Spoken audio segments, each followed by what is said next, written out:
23 janvier 2022 se déroulera du 31 juillet au mardi 14 septembre 2021.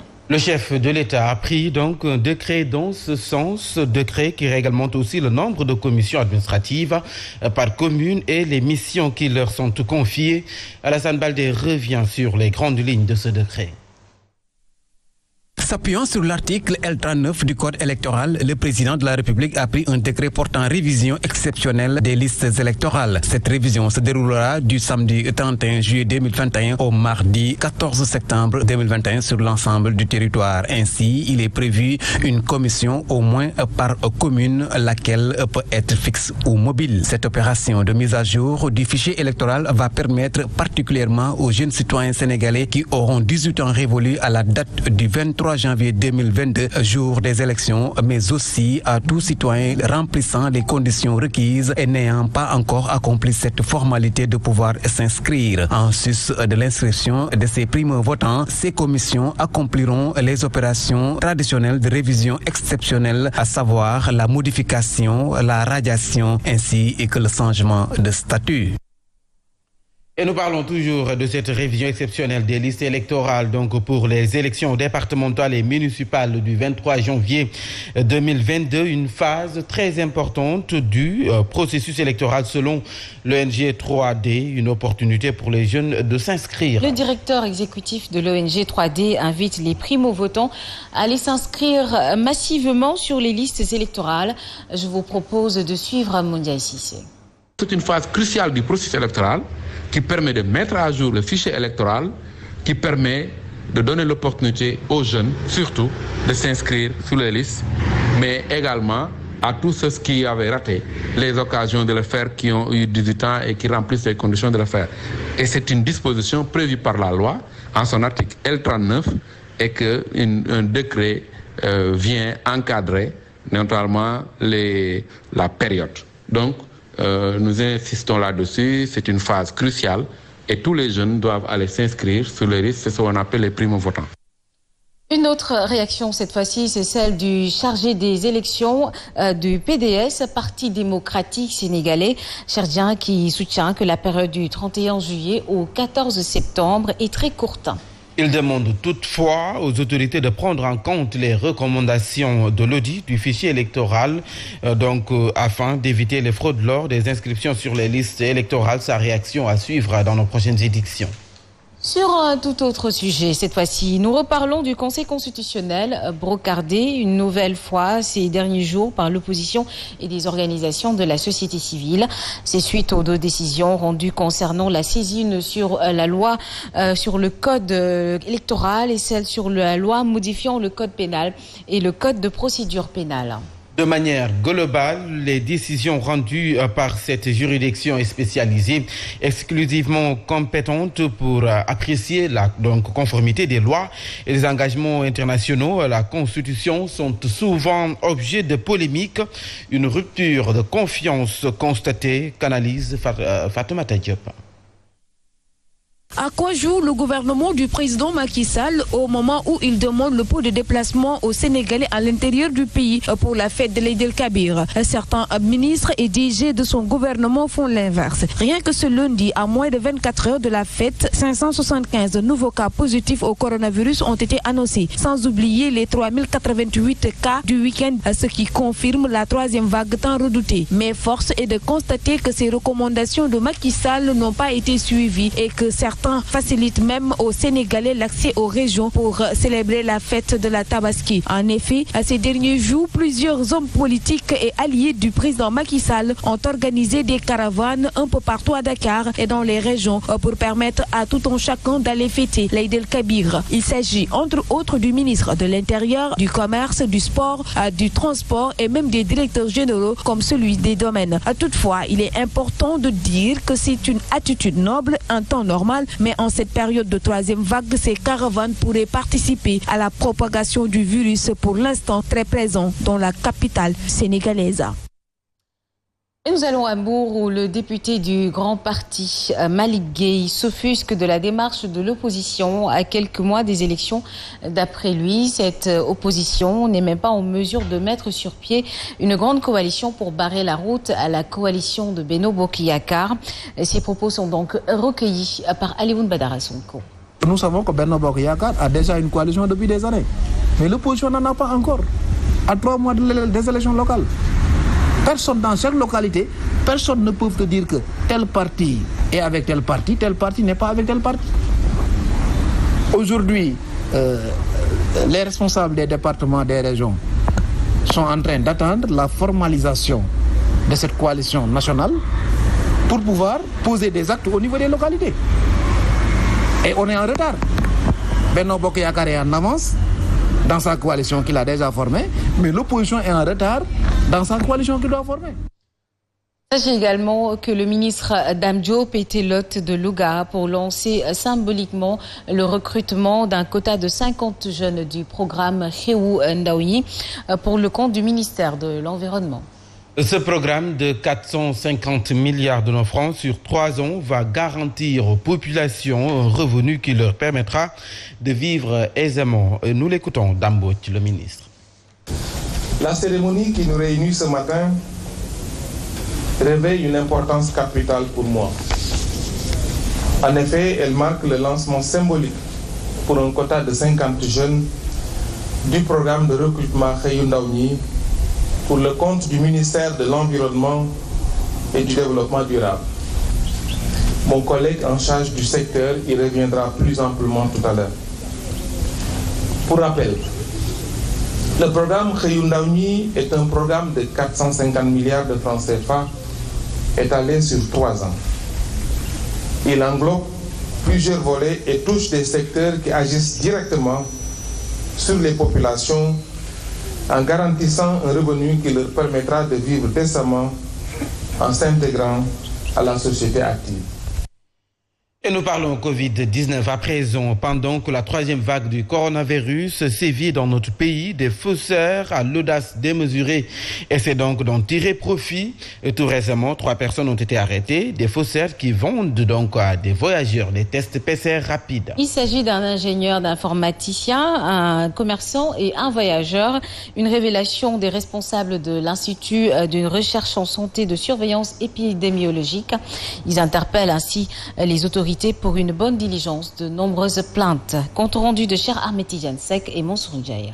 Des faussaires empêchent le milieu des tests de Covid-19. L'IRSF tire sur la sonnette d'alarme. C'est une situation qui existe. C'est l'histoire des faux tests. S'adresser à la presse, c'est de personnes mal intentionnées qui font des faux tests pour les voyageurs, surtout. Et ils le font même pour parfois des patients qui sont malades. Ils leur proposent des tests moyennant un prix, alors que les patients ne vont même pas faire les tests. Ils restent chez eux et on leur donne des résultats. Quand on a vérifié cette information, on s'est rendu compte qu'effectivement, il y avait des faussaires. On n'est pas resté les bras croisés. Plusieurs personnes sont prises la main dans le sac. Les autorités de l'IRSF se désolent du manque de suite judiciaire réservé au traitement des cas interpellés. Une plainte a été déposée, mais ce que nous déplorons, c'est qu'il n'y a pas souvent de suite par rapport à ces plaintes-là. Il n'y a pas de suite. Il n'y a vraiment pas de suite par rapport à ces plaintes déposées.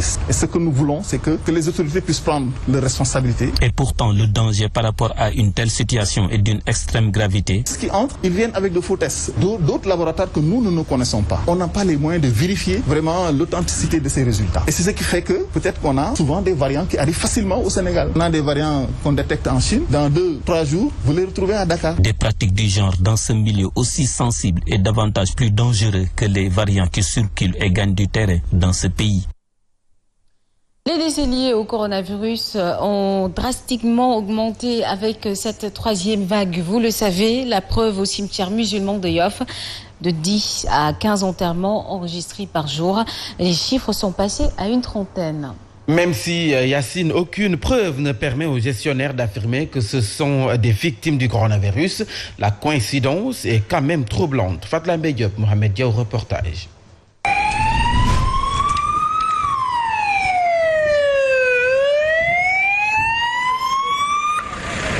Les sirènes des ambulances ne cessent de retentir au cimetière de Yoff.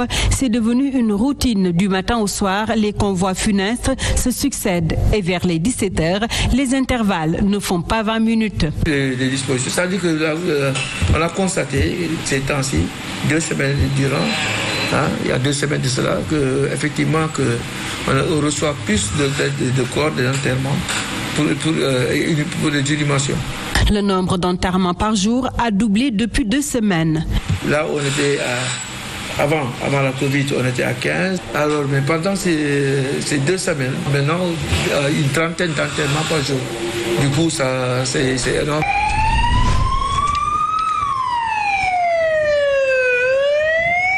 Cette situation est-elle due au Covid-19? Lié directement ou indirectement à la Covid, je ne sais pas. Mais je sais qu'on est à l'orée aussi de l'hivernage. C'est la fièvre, il y a beaucoup de fièvre, il y a beaucoup de palu. Au cimetière de Yoff, les autorités en charge ont pris des mesures concernant l'enterrement des dépouilles et méconnaissant l'origine de la mort, la profondeur des tombes a été augmentée pour tous et pour plus de sécurité.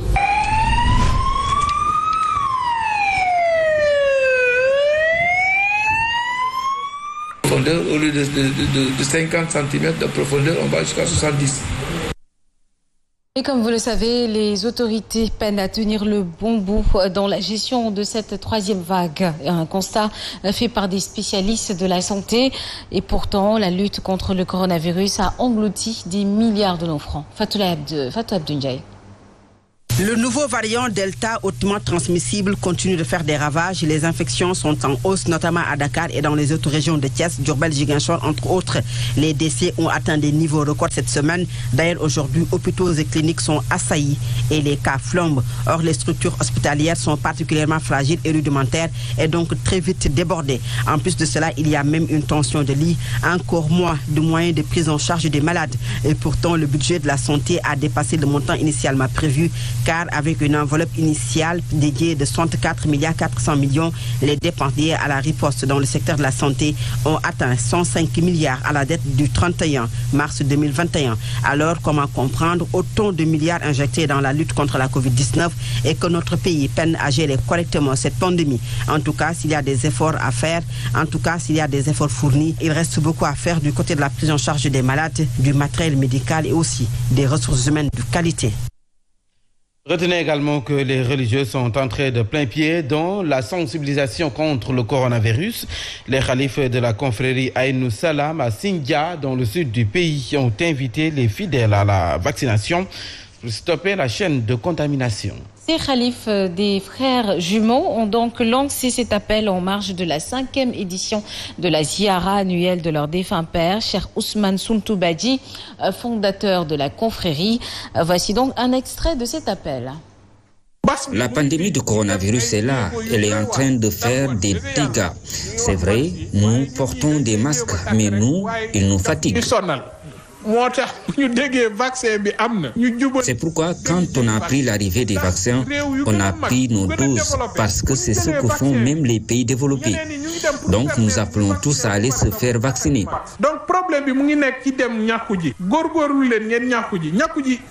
La vaccination est facile. Nous avons pris nos 2 vaccins. C'est juste comme du médicament que vous prenez. Il y a de ces médicaments, dès que vous les prenez, vous avez immédiatement des effets secondaires. Même nous, cela nous est arrivé. Parlons à présent du syndicat des techniciens et travailleurs de l'agriculture du Sénégal qui a décidé de lever le mot d'ordre de grève. Une décision prise hier suite à une médiation menée par l'ancien ministre et député Hassim Oudia et président d'honneur de l'association des ingénieurs agronomes du Sénégal et Ali Oudia, président des forces paysannes. Selon le chargé des revendications du Syntas, le ministre de l'Agriculture, absent du pays, s'est engagé à revenir sur les mesures d'affectation, principales revendications. Suivons donc ces explications. Comme vous le savez, nous sommes dans un pays de dialogue et tout va se régler autour d'une table. Et nous sommes convaincus que l'autorité, par rapport à ses engagements de réaffecter les agents qui ont été arbitrairement mutés, nous pensons qu'il est dans des dispositions de revoir sa position. C'est la raison pour laquelle, en toute responsabilité, nous avons décidé, en tant que leader de ce syndicat, de surseoir à ce mot d'ordre de grève et de, in fine, enchaîner probablement par rapport aux propositions d'indemnité qui ont été faites depuis ce matin, d'enchaîner sur une levée de mot d'ordre de grève générale. L'actualité, c'est également à Touba, où la mort hier d'un jeune talibé sur toutes les lèvres. Le jeune Fall, âgé de 19 ans, a succombé hier à ses blessures à l'hôpital Matlaboul Fawzeyni après une chute d'un immeuble. Selon les informations reçues, les talibés essayaient de s'évader de leur école coranique située à Madiana pour fuir les mauvaises conditions. En tout cas, c'est ce que nous dit notre reporter sur place, Abdoulaye Diagne et Ousmane Dioufan. Tentative d'évasion à l'école coranique Serigne Mohamedou Cissé, sise à Touba Madiana. L'élève FF, âgé de 19 ans, y a laissé sa vie. Le certificat de genre de mort révèle un polytraumatisme. Les maîtres coraniques étaient partis pour la Tabaski. Cependant, il précise que les pensionnaires ne sont pas affamés. On ne peut pas construire des écoles coraniques à coups de milliards et donner à manger le son. Nos magasins sont remplis de nourriture, donc écartons la thèse de la faim. L'école est créée par le défunt Khalif général des Mourides, Serigne Saliou Mbaki. Il me l'a remise avec 500 élèves qui faisaient l'école buissonnière ou qui étaient malades. Le corps de la victime est remis à ses parents après autopsie. Il est inhumé aujourd'hui. Que la terre de Bakia lui soit légère. Les populations du Ndramé Escale, une commune du département de Nioro, disent aussi souffrir d'un manque d'électricité, d'eau et même de routes praticables, entre autres. Selon elle, cette situation est inadmissible et des solutions doivent être trouvées donc au plus vite. Le cadre de ces complaintes est un meeting organisé par la coalition de l'opposition, piloté par le parti PASTEF à Lunkan. Le responsable communal de PASTEF à Ndramé Escale, Fafafal, liste des mots de la zone. Une commune qui compte 45 plus 2 hameaux, donc moins d'une dizaine est électrifiée. Non seulement Karen, mais que dans le Fanta aussi. Que chef, pas mal de villages, même ici, le chef-lieu de commune, vraiment, on vit avec ce mal qu'on n'a jamais connu d'ailleurs. La santé est également malade. Échec sur la politique de la santé, avec un manque criard de matériel sanitaire dans les différents postes. L'axe routier va de Kermadjanel à Ndramé Escale, distance seulement de 14 km. Vraiment, c'est la principale doléance du village. Il réclame un lycée. Direction cette fois-ci à Diogan, localité située dans la commune de Djonewa, où les populations ont organisé ce lundi une marche de protestation pour dénoncer leurs difficiles conditions de vie. Et d'après elles, la localité manque de tout et les femmes sont obligées de se rendre à Niodior ou Djonewa car le village ne dispose pas de sage-femme. Alioune Badara Sonko, notre correspondant, il reviendra tout à l'heure. Ce sera à 8h certainement avec Mombeya. Il est 7h passé de 22 minutes. Vous suivez le journal sur Zik FM et Saint TV. Nous allons passer tout de suite à la revue de presse de Fabrice Nguema.